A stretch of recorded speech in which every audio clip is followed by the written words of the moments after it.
running after me. Hinahabol tayo ng goodness. Hallelujah. Kapag humahabol sa'yo hindi goodness, isang bagay lang yun, no? Ikaw ba'y nawawalan tiwala sa Diyos? Yun naman. Pero kapag ikay may tiwala sa Diyos, kagaya ng sinasabi ni Ate Daisy, no? Hinahabol sila ng lupa. Pero hindi pa amoy lupa. Hindi pa amoy lupa. Hinahabol ng lupa. Grabe, no? Grabe, no? Hinahabol ng mga lupain. Glory to Jesus. Simula nung magtapat sa Panginoon, hinabol na. So, ganoon naman no? When you trust God, Amen. ay, grabe, no? Ito nga, testimony ko nito. Nung sa Philippines kami, ilang buwan kami, 4 months. Aba, hindi ba kami nagugutom? Nakapag-Jollibee pa eh. Nakapag-Mamakdo pa ka eh. Yung blessing, nandoon. When you are faithful to God, you will eat the best of the land. Yes. Okay, Yes. promise ng Diyos niya eh. God promised that you will eat the best of the land. Oo. Kaya, ngayon, mas maraming goodness pa ating mararanasan sa Diyos, no? Ang ating pag-aralan ngayong umaga, to knowing your heavenly blessings. Blessing na naman? Knowing your heavenly blessings. Dapat maunawa ng bawat Kristiyano ito. Our position in Christ. Maraming Kristiyano ngayon ay hindi pa alam yung kanilang position kay Kristo. Ano ba siya? Siya ba ay dapat ganito? Many Christians are still living in a defeated life. Bakit? They don't know really their position in Christ. So we must understand our position in Christ. Kapag alam mo yung posisyon mo, hindi ka maaalangan. No? Ating basahin po, no? Sa aklat po ng Epeso. Ephesians chapter 1 verses 3 to 14, no? Medyo mahaba. Sabi yan, praise be to God and Father of our Lord Jesus Christ, who has blessed us in the heavenly realm with every spiritual blessing in Christ. Grabe, no? Sabi niya, no? Bless us with the heavenly realm with every spiritual blessing in Christ. For He chose us in Him before the creation of the world to be holy and blameless in His sight. Grabe. Ikaw pala, tinawag ng Diyos nung paman at ginawa kang holy and blameless. Ano yung holy? Banal at ano yung blameless? Walang kapintasan. Walang kapintasan ka. Part yun ng ating heavenly blessing. Knowing your heavenly blessing and know your position in Christ. Hindi kasi maraming Kristiyano parang, wala akong kwento. Hindi. Hindi tayo nagmamayabang. Ito yung kasing ating posisyon. Amen. Kapag ikay manager, alam naman masuot ka ng pag-manager. Dapat magre-reflect sa iyo kung ano yung position mo. So, if our position in Christ, we are blessed, then dapat makita sa atin yun. Again, ang blessing hindi lang laging pera. Amen. Kasi akala nila blessing, pera? Magkano? Akala nila pag sabing blessing, pera agad. Hindi. Maraming pwedeng sabihin sa blessing. Pwede ito yung kalusugan mo, pwede kayo masaya ka, wala kang anumang abire sa katawan mo, o di kaya lahat ng tao, kaibigan mo, blessing yun. Yes. Our life is a blessing. Definitely. Yung paggising mo kayo ng maga, Yes. iba din na nagigising. Yes. That's it. Definitely. Okay? So, ano sabi dyan? In love, He predestined us to be adopted as His sons through Jesus Christ. Tayo po'y inampon, adopted. Can you imagine that? We are adopted as sons through Jesus Christ in accordance with His pleasure and will. Baka tayo inampon? Ay, gusto niya eh. Makakalugod sa kanya yun eh. Ano yung pleasure? And will. Kagustuhan niya. Ano yung pleasure? Nagagalak siya. Bakit? To the of His glorious grace. Gusto ko po tingnan niyo yung ating mga verses na may cool, na naka-highlight na, na yellow. Makita niyo, bakit? Which He has freely given us in one He loves. Verse 7. In Him we have redemption through Him, through His blood, the forgiveness of sins, in accordance with the riches of God's grace. We are redeemed from our sins. No? That He lavished on us all with all wisdom and understanding, and He made known to us the mystery of His will according to His good pleasure, which He purposed in Christ to be put into effect when time will have reached their fulfillment, to bring all things in heaven and on earth together under one head, even Christ. Verse 11, in Him we are also chosen, having been predestined according to the plan of Him who works out everything in conformity with the purpose of His will. Again, hindi naman. Bago dumating yung may kulay na ganyan, to the purpose, to the pleasure and will. Ito ganun din. Purpose. May purpose at sa kanyang kalooban. In order that we who were the first to hope in Christ might be the praise of His. Nakita niyo yung sinasabi doon, yung mga highlighted na yellow? Ha? Lagi yan, no? And you were also included in Christ when you heard the word of truth, the gospel of your salvation. Having believed, you were marked in Him with a seal, the promised Holy Spirit, who is a deposit guaranteeing our inheritance until the redemption of those who are God's possession. Anong purpose doon? To praise. Tatlong beses binanggit yun. Tatlong beses na gusto kong unawain yan. Ito yung ating position kay Christ. Yung position mo, hindi para sa kagalakan mo, to the praise of His glory. Kagalakan ng Diyos na ikaw gawin ganyan. Are you glad? Amen. Kagalakan ng Diyos na pagpalain ka. Kagalakan ng Diyos na ikaw ay iligtas. Kagalakan ng Diyos na ikaw ay ibilang sa Kanyang iaampunin. Kagalakan niya ng Diyos na ikaw ay dalhan ng banal na Espiritu para maging garantiya. Itong Bible na to, meron itong silyado ko. May pangalan ko yan eh. Ibig sabihin, itong Bible na to, akin. Pag-aari ko yan. Ang seal kasi ay ownership. It speaks of ownership.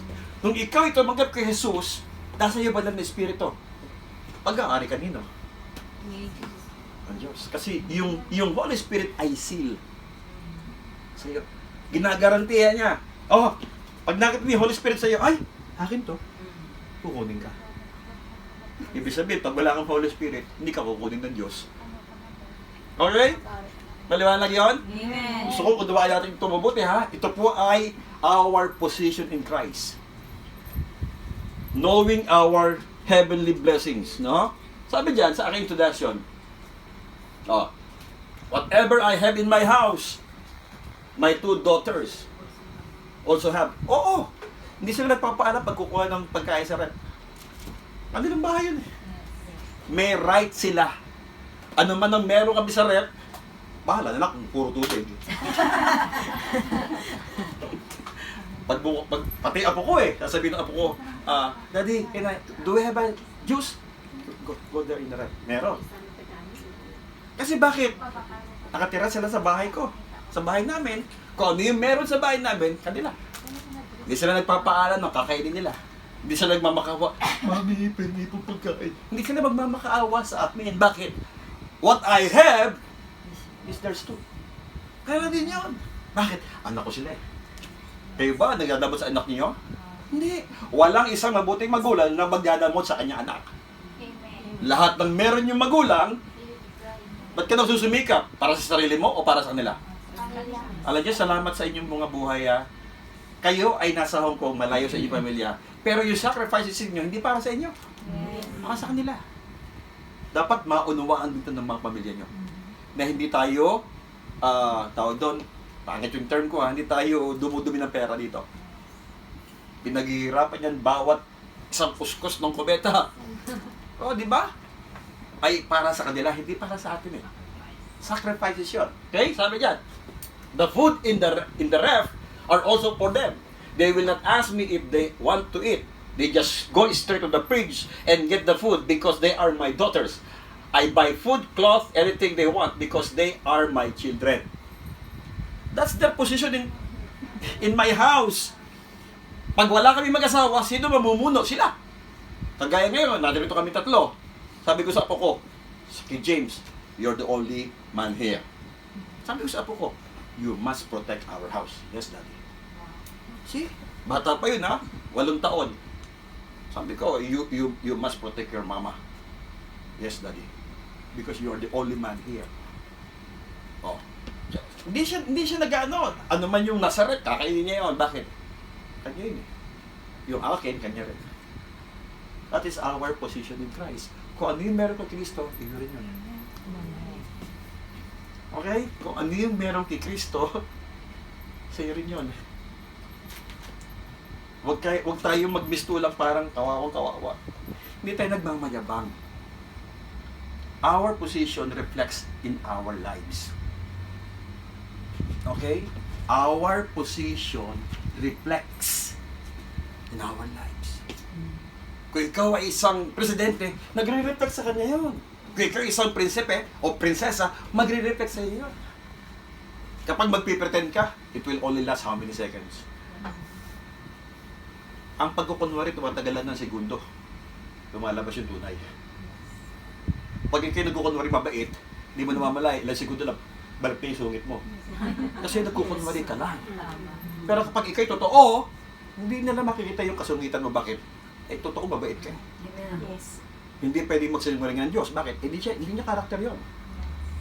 Tapat ang Diyos. Kung tapat siya, lahat ng sinabi niya, gagawin niya. That is our position in Christ. Okay, sabi niya na, the same thing with Christ. When we receive Jesus, what Jesus has, we have also too. For we are blessed by the Father. Ito yung position mo. Hindi ipagdadamot ng Diyos, yung ibinigay kay Kristo, ibibigay niya sa'yo. Bakit? Kapatid natin. Kaya nga, we are adopted eh. Hindi ko lang alam kung yung adoption sa Hong Kong, sa Philippines ay the same, o sa Bible. Kasi sa Bible, pag in-adopt ka, kung ano yung meron yung natural, ganun din ang adopted. Especially in God. Sa ibang bansa ata, pag adopted ka, hindi bibigay sa yung benefit ng pagiging full son or daughters. Pero sa Biblia, kung ano yung meron si Kristo, meron ka. Kaya nga tawag ay co-heir. Di ba ginagamit yung salitang co? Kunwari, co-teacher ko yan. Hindi mo siya subordinate, kundi kasamahang guro, co-laborer, co-worker. Parang sila kayo ng posisyon. So, pag sinabi ng Biblia, co-heir, kasamahang tigapagmana. Kung ano yung mana kay Jesus, mana sa'yo. Buti lang nagmana sa akin po po. Iba palang mana yon, sorry. Iba yung inheritance sa mana. Mana ko hindi. Iba yung inheritance, no? Yung lahat na ipamamana ng Diyos, Ama, sa anak. Meron tayo. Amen. Why? We are sons and daughters of God. Amen. Ano ba yung blessing na yan? Una, tingnan natin ha. Ano ba yung mga blessing na yan na meron tayo from the heavenly? Una, sabi yan, the book of Ephesians shows our position in Christ as sons and daughters of God and listed all the benefits we have when we completely obey and serve Him. These benefits are for us. The very theme of this book is maturing of the saints. We must mature as Christians. We must understand our position in Christ. Meron isang kwento, meron isang pulubi, yung taong grasa, siya pala ay naglayas, anak siya ng milyonaryo, hindi niya alam siya pala ay anak ng milyonaryo. One time, pumunta siya sa restaurant, sa labas ng restaurant, naghahalongkat siya ng sa basurahan, kumakain. Merong isang nasa loob ng restaurant, pagbukas ng dyaryo, anak na namawalang milyonaryo, hinahanap sapagkat namatay yung tatay niya. Siya ang tanging tagapagmana. Nakita yung picture, nung makita nung mama sa labas yung isang pulubi, nagusgusin, sabi niya, ito yun ah. Pero hindi niya alam. Hindi alam nung nasa labas na pulubi, na siya pala yung milyonaryo. Many Christians are like him. We don't know our position in Christ. We don't know the benefits we have in Christ. We are not boasting, but this is what the Bible says. Ito yung sinasabi ng Biblia. Ikaw ay tigapagmana kasama ni Jesus. And we must stand on that position. Hindi mo pwedeng sisihin ng Diyos kapag ikinamuhay ng talunan. Bakit? Ibinigay na nga sa atin, hindi mo lang ginagawa eh. Hello? Tignan natin ha? Kaya nga ang tema ng Ephesians, maturing of the saints. Paul illustrates the wonderful blessing given to us by God. Una, ano yon? Ano yung unang heavenly blessing? Benefits of being in Christ. Number 1, the Father chooses us. Pinili ka ng Diyos. Amen. Pinili ka ng Ama. Sabi ng verses 3-5, pinili ka ng Ama by choosing you before the foundation of the world. Hindi pa nililika. O di ka pa pinagpaparoon ng mga magulang mo, tinawag ka na ng Diyos, pinili ka na. Nag-response ka. Ito yung katuparan. We were chosen by God before the foundation. Wala pa kayong daigdig, napili ka na eh. Ay, ito, ano nangyari ngayon, Pastor? Ito yung reenactment. Nag-response ka. Lord, salamat. Natagpuan mo ako. Hindi tayo nakatagpo sa Diyos. Hindi ikaw pumili sa Diyos. Hindi ikaw unang nagmahal sa Diyos. Ang Diyos ang unang nagmahal sa atin. Ang Diyos ang nakatagpo sa iyo. Walang humanap sa Diyos. Totoo lang. All the initiative of fellowship, seeking, and saving, ay sa Diyos lahat yun. Walang initiative ng tao na hanapin ng Diyos. Walang initiative ng tao na purihin ng Diyos. Wala. Because of our sin. But because of His love to us, God initiated na hanapin ka. Nasaan ba si ano? Si Merby. Ayun pala. Tsaka si Merby. Ayun. Yun pala. Oras mo na ngayon. Hallelujah. Magre-respond ka. Amen. Sapagkat hindi mo pinili ang Diyos. Siya ang pumili sa iyo. Hallelujah. Glory to God. Kaya wala tayong pelikot mo lang, Lord, pinili kita, ha? Yes. Ikaw ay pinili ng Parang si Diyos. Lord pang may utang. Ayun. Yes. Lumalabas, Diyos pala may utong sa atin. Hindi. Wala. All the initiative is coming from God. By choosing us before the foundation of the world. Pangalawa, by making you, Holy. whether you like it or not, malaki ka na may kabanalan. Amen. Piliin mo lamang, Lord, I choose. Hindi yung Lord, pabanalin mo ako. Hindi. Hindi pinagpipray, pabanalin mo ako. Piliin mo maging banal. Amen. Kahit gusto Diyos ang maging banal kung ayaw mo. Yes. Inire-respeto ng Diyos ang damdamin mo. Kahit sabihin mo, Lord, gawin mo akong banal at blameless, pero hindi mo ginagawa. So therefore, ang pagiging holy and blameless, nandiyan na yan. Anak, ito yung tools mo. Gamitin mo lang. Nasa inyo lahat ng tools. Gamitin mo lang. Hanggat di mo ginagamit yun, hindi mapupulfill yan. Pero the moment na gamitin mo yan, then, fulfill. By making you holy and blameless. So, ibig sabihin, Pastor, ako'y banal? Yes. Ako'y walang kapatasan? Yes. And nagkakasala po ako. Every day, yes. We sin every day. But every night we pray, Lord, forgive us. Yun ang dapat gawin natin. When we committed sin, pray to God. Amen. Kasi maraming Kristyano, pag nagkasala, lumalayo-layo tayo sa Diyos. Ito yung ating nature ng tao. Kapag nakabasag ng pinggan, tago saan? Sa ilalim ng kama. Diba? O kaya, ibubuto mo sa iba ang sisi. Nature ng tao na ibunto ng sisi sa iba. Pero sabi ng 1 John 1:9, if we confess our sins, He is faithful and just to forgive us and cleanse us from all our righteousness. Kapag nagkasala, lalong lumapit sa Diyos. Amen. At mag-ask ka ng forgiveness. Sabi niya, He will forgive you. He is just to forgive you. Hindi yung Lord, kung ba'y tatanggapin mo ba? Diyos ba? Kung sa tao, pwedeng hindi ka tanggapin. Pero pag Diyos, tatanggapin ka. Ano man ang kalaki ng kasalanan mo? Amen. Because why? We are chosen by God before the foundation of the world. By making us holy and blameless. And pangatlo, by adopting us as son through Jesus Christ. Inadopt ka as son or daughters. Kasi sa Biblia, pag sinabing son, kapag small letter O-N, O-O-N, generic yon, ha? Generic. Kagaya rin ng man sa Genesis. Pag sinabing man, generic yon. Tao, hindi lalaki yon. Tao. And let us make man, tao yon, hindi lalaki. Ha? Generic kasi ang man sa Genesis chapter 1. Okay, yung son dyan, generic din. Included na yung mga babae dyan. Baka sabihin nyo, ay, panglalaki lang palang kaligtasan. No. Okay? So, lahat tayo kasama.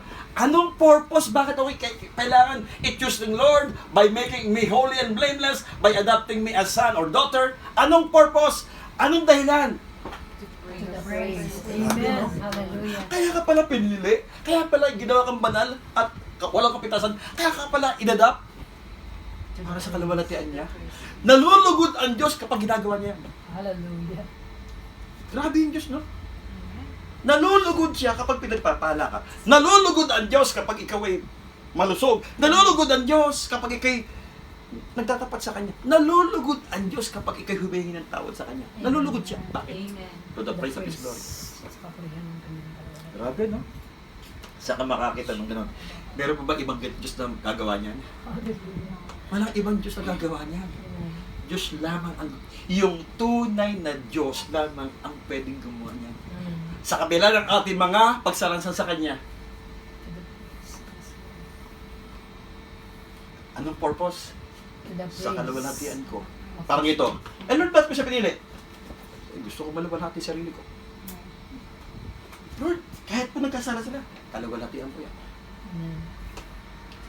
Can you imagine that? Hindi niya uungkatin yung kasalanan mo nakaraan. Yes. Ang mahilig lang umungkat, yan ang Diyos. Amen. Hindi inuungkat ng Diyos ang iyong nakaraan. As long na ito'y hiningi mo ng tawad. Sasabihin, Lord, nung isang linggo po, kailan? Nung isang linggo po, kailan? Hallelujah. The moment you repented to God, your sin in the past, it is no longer remembered. Hallelujah. Glory to Okay, God. hindi na ito. Hindi kagaya tao, oy, nung isang linggo nga eh, yung isang buwan nga, may utak ka pa rin eh. Diba? But the moment you kneel down, Lord, forgive me. It is blot out. Next week, pag pinalala mo yun, kailan nangyari anak? Amen. Bakit? Limot na niya. Amen. Hindi limot dahil malilimutan ng Diyos, kundi binura na niya. Amen. Binura na ng Diyos. As far as the east is from the west, as far as He removed your sin from you. Amen. Ganong kalayo sila nga sa kaluran, kaya na rin kinalimutan ng inyong kasalanan. Hallelujah. Amen. Glory to God. Kaya huwag mong sisihin sarili mo. Know your position in Amen. Christ. Huwag kayong magdalakad na, masama akong tao. Lord, Lord. Do not condemn yourself. Isa sa mga dahilan kung bakit maraming Kristiyano ang ayaw magpatuloy, kino-condemn nila sarili nila. Amen. Ang bakit mo kino-condemn? Hindi ganyan tingin sa'yo ng Diyos. Amen. Ang tingin sa'yo ng Diyos, iba. Ang tingin sa'yo ng Diyos, pinagpala. Natawag. Pinatawad, banal, walang kapitasan. Ang tingin mo sa sarili mo, Lord, wala akong pwede. Huwag mong tingnan ng sarili mong gano'n. Hindi nalulugod ang Diyos. Hallelujah. Dapat Amen. alamin mo yung position mo kay Kristo. Amen. Number one, the Father chooses you. Chooses us from the beginning. Amen. Pangalawang, benepisyo. Basa! The Son redeems us. Hindi ka lamang pinili ng Diyos. Yung anak si Yesu Kristo, tinubos ka. Yung word na redeem ay tubos. Yung para bang meron na hostage ni ransom. Yun ang ibig sabihin ng redeem dyan. Ransom. Binayaran, no? O ito, anong pinabayad ni Jesus? Dugo niya. Yes, yung dugo niya pinabayad. Precious blood of Jesus. Sabi, we are bought by the precious blood of Jesus, sabi ng Korinto. Ang pinangtubo sa iyo, dugo. Banal na dugo ni Jesus. Grabe, no? We are redeemed by Forgiving your sins. forgiving your sins. Lord, salamat, no? Kung tayo magpaparamay ng kasalanan, kulang pa yung ating mga daliri sa kamay at sa kapaa. Diba? Sabi nga ng isang nakausap ko, kung ang kasalanan mo kasing laki ng barko, ang pagpapatawad ng Diyos kasing laki ng dagat. Hallelujah. Ilang barko ang pwedeng ilaman sa dagat? Eh sabi, Pastor, na, mapupuno yun. Eh sige, kung ang kasalanan mo kasing laki ng mundo, ang pagpapatawad niya kasing laki ng universe. Hallelujah. Ano mas malaki? Yung mundo o yung universe? So, ibig sabihin, iba. Iba kasi yung earth sa universe. Kalawakan. Kalawakan. Dalawa. Part lamang ng kalawakan. Part lamang ng kalawakan ng mga galaxies. Alam mo, isang galaxy lang tayo. Maraming galaxies. Yung Earth may kaparehas sa ibang galaxy. Eh, ganun kalaki kasalanan mo kasi laki po ng mundo. Eh, tingnan mo yung kalawakan. Alam mo, mas malaki, yung mundo, kalawakan. Yun ang pag-ibig ng Diyos. Amen. Yun ang pagpapatawad Thank you, sa Lord. Amen. Yun ang una, by forgiving your sin. Ikalawa, by lavishing. Ano may word no, lavish? Tagalog din yan, lavish. Oo, yung word na lavish, given in full, sobra-sobra, labis-labis. Sabi kasi sa Laguna, ay napakalabis naman ng ano. So, labis-labis naman yung binigay mo. Ibig sabihin, sobra-sobra. Ganun din sa Batangas. Labis-labis. Kaya yung lavish sa English, sa Tagalog, labis. L-A-B-I-S. Ito naman, L-A-V-I-S-H. Lavish. Pero Tagalog niyan, labis, sobra-sobra. Given in full. With you with wisdom and analysis. Pinuno ka ng... Kaya nga mga kapatid, o nasa iyo na yan, Han, nasa iyo na yan. Pinuno ka ng... Wisdom. Pag alam mo mali, huwag mong gawin. Bakit? Pinuno ka na ng... Wisdom.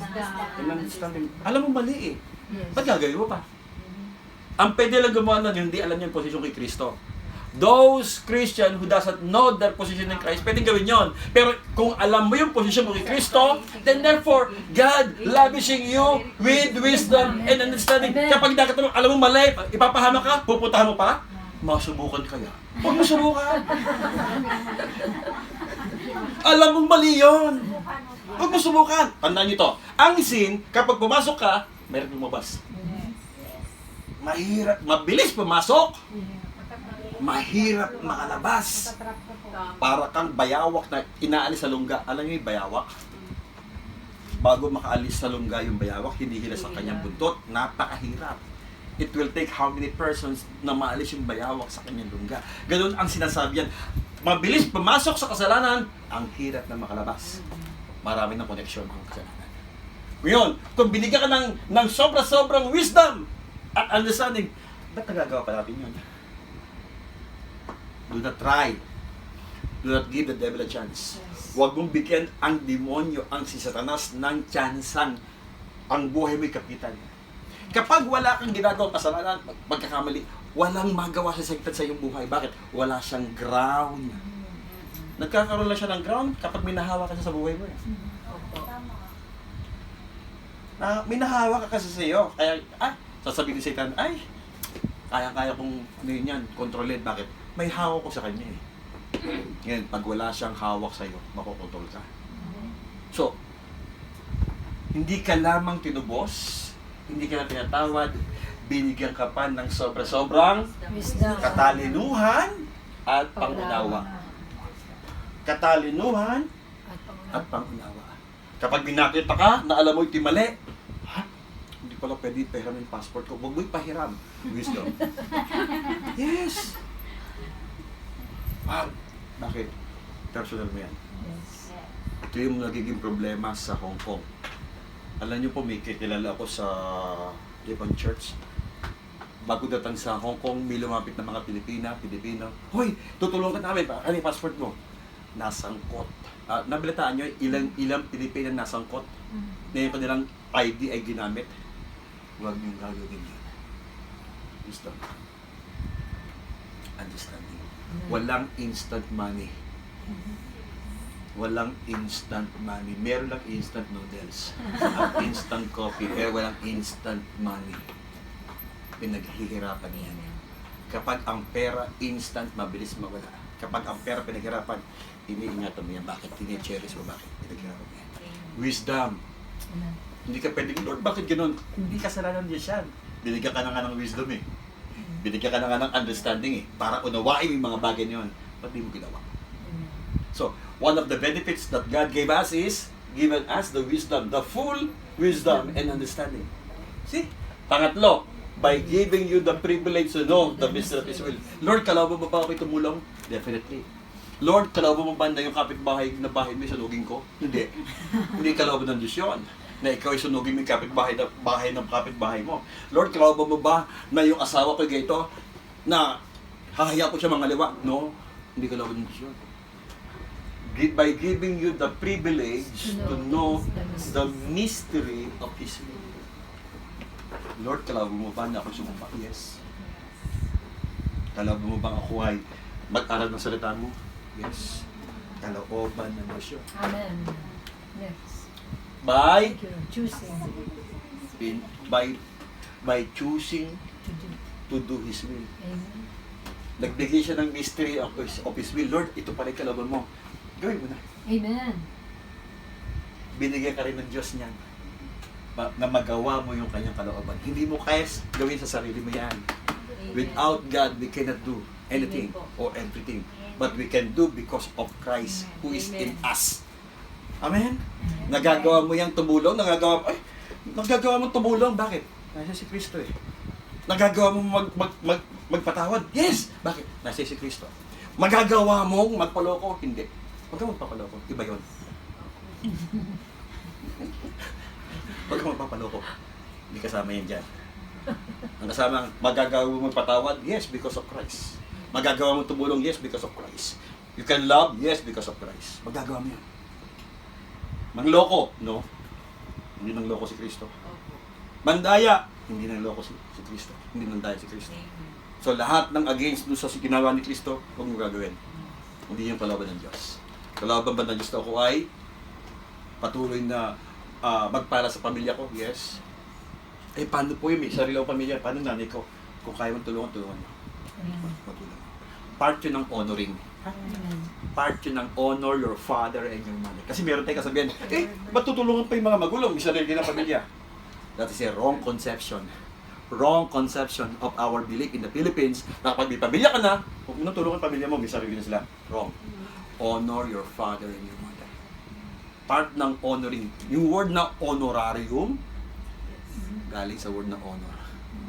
Okay? Maliwanag yun. Anong purpose why Jesus Christ redeemed us? To the praise. The praise of the Lord. Kaya ka pala, tinubos, nagagalak ako. Nalulugod ako. Kaya ka pala pinagpala, kaya ka pala binigyan ng napakaraming wisdom, ng understanding, kaya ka pala binigyan ng pribileyo maunawaan mo yung kanyang kalooban, at kaya ka pala binigyan ng pagkakataon na magawa kanyang will. Ay, gusto ko yun. Naluluwalhati ang Diyos kapag ibinibigay niya sa iyo yun. Amen. Kailangan maunawan ng Kristiyan, ito pala ang gusto ng Diyos sa aking buhay. This is your position in Christ. Understand that. Understand, ito yung posisyong ibinigay sa iyo ng Diyos. Grab it and do it. Huwag tayong gumawa niya doon sa isang pulubi na milyonaryo pala siya, pero nagkakalkal ng basura. Hindi niya alam na siya pala yung milyonaryo. Then alam mo na, Amen. huwag ka na magkalkal. Hallelujah. Huwag ka na magkalkal ng basura. Sin. Huwag ka na magkalkal ng basura ng sin sa basurahan. Hayaan mo yung basura sa basurahan. Sila yon. Yun yun. Pero ngayon, alam mo na hindi pala ako gano'n. This is your position in Christ. Know your position in Christ. Bakit yun? To the praise of His glory. Kanyang kalooban yun. Kaya nakakatawa na. Lord, kaya pala pinagpala mo ko sa kaluguran ng pangalan mo. Yes. Pangatlo, basa. Holy Spirit Seals us. Ikaw ay minaratakan, tinatakan ka. Ibig sabihin, pag may tatak ka, pag-aari ka. Amen. Kaya mo. Note, seal means nung ikaw ay tumanggap kay Yesu Kristo bilang tagapagligtas ng Diyos, ikaw ay tinatakan. Para nung bumoto ka, nilagyan ka ng indelible ink. Indelible. Yung nga lang, huwag kang delikado kasi yun eh. Kasi meron akong tinext, sabi ko doon sa ikaligaw. Sir, pag bumoto ka, huwag ka agad ano sa ilong mo. Magkakaroon ng ink. Kaya sabi ko, warning! After na bumoto ka, huwag agad. Delikado. Pero yung itatak, silian, na ikaw'y nakaboto na. Ganun din. Nung ikaw ay tumanggap kay Jesus, sinelyuhan ka, akin to. Pag-aari ko to. Grabe, no? Hindi ka lamang tinawag ng Diyos from before the foundation of the world. Hindi ka lang ni-redeem ni Christ on the cross. Ngayon, hindi lang yon. Ating kompletuhin. Ito yung posisyon mo kay Kristo. Ikaw ay sinelyuhan. Sinelyuhan ka ng banal na espiritu. Ibig sabihin, ang selyo niyan, ikaw ay pag-aari. Amen. Wala nang pwedeng nag-ari sa'yo. Maliban na lamang, i-give up mo yung seal na yan, may magagawa na si Satan sa iyong buhay. But as long as yung seal sa iyo ay naandyan sa puso mo, no one can snatch you out of the hands of God. Walang pwedeng makakuha sa iyo sa kamay ng Diyos. Bakit? Ipaglalaban ka ng Diyos. Bakit?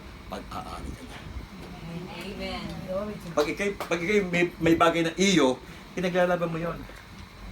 Iyo yung asawa mo, ipaglaban mo. Ano man ang mangyari, hindi kita iiwan. Akan na pala yun.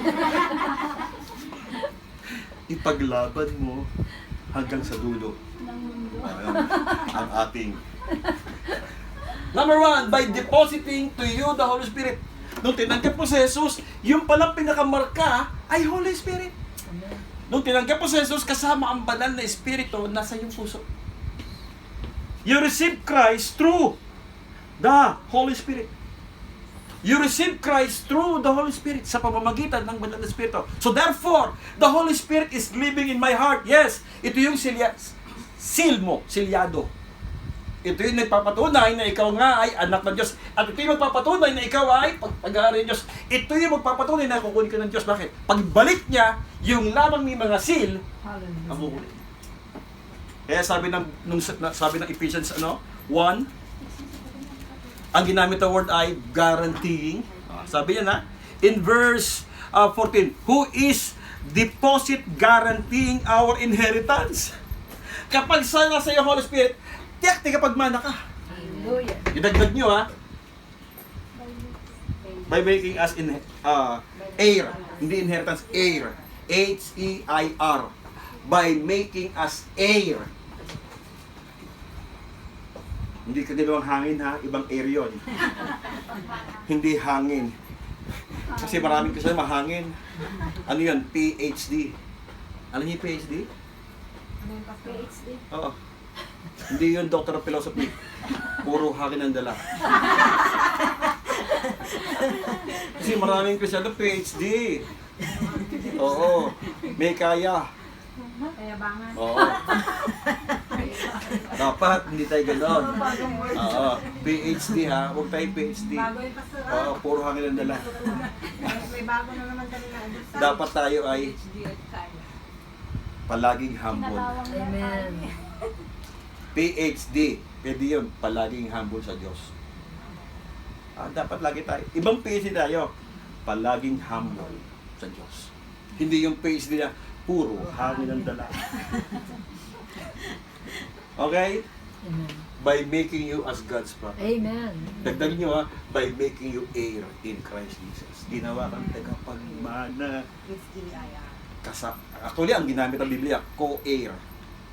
Kasamang tagapagmana. Bakit? Praise of His glory.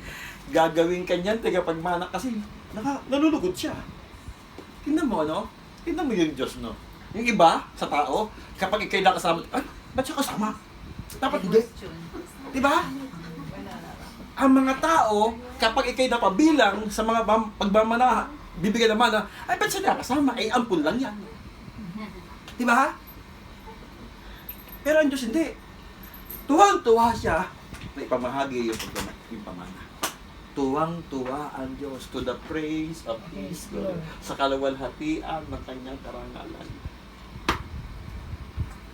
Kaya ka pinagpapala. Gusto niya yun. Amen.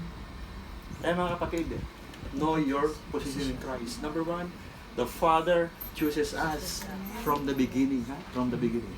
Pangalawa, the Son redeems us from our sin. Amen. Pangatlo, the Holy Spirit seals us. Hallelujah. Thank you, Lord. Grabe, no? At yung tatlong yon, kasama ang Ama, ang Anak, ang Espiritu Santo, to the praise of His glory. Amen. Thank you, Jesus. Hindi nagmamayabang. Kasi sabi niya yun to the praise of His glory. Tingnan niyo yung conclusion natin. Salamat, kakain na tayo. Kasama yun sa blessing. Amen. No. Christians must understand that this truth, that the moment you accepted Christ and follow His commands and will, you are blessed with all the blessing intended for you mentioned in the book of Ephesians. Chosen from before the foundation of the world. Redeemed. Sealed. Know that. Keep that in your heart and your mind. Hindi para ipagmayabang, kundi dapat tayuan mo yan. Lord, ito pala ako. You stand firm on your position. Christians, maraming Christian na napapahamak because they doesn't know their position in Christ. Okay? Stand firm to His promises. Know your position in Jesus and establish the kind of relationship that is close to Him. These are the benefits we have in Christ. Yun ang ating beneficio. Know your position in Christ. Wag, sorry sa term, no? Wag tayong pangit kasi yung term, wag tayong, huwag na nga yun, huwag ka nang sasabihin. Alam nyo na yun. Hindi ko naman Alam nyo yun. Huwag tayong tan. Alam nyo na yung tan? Huwag tayong magkaroon ng ganong isipan na, ay, di naman, sinabi ng Diyos, magbasa ka ng Biblia. Mababasa mo yan. Na ito yung mga benepisyo mo, ito yung iyong katatayuan ni Kristo. Kapag naunawa mo yan, Lord, stand firm on these promises Thank you, Lord. and walk for the sake and for the glory of our God. Hindi nagmamayabang, hindi, kundi tayuan mo lamang yung position mo Amen. for the glory of God. Glory. We must declare Christ in our lives. Amen? Amen. Can we all rise up? Tayo nga titumayo.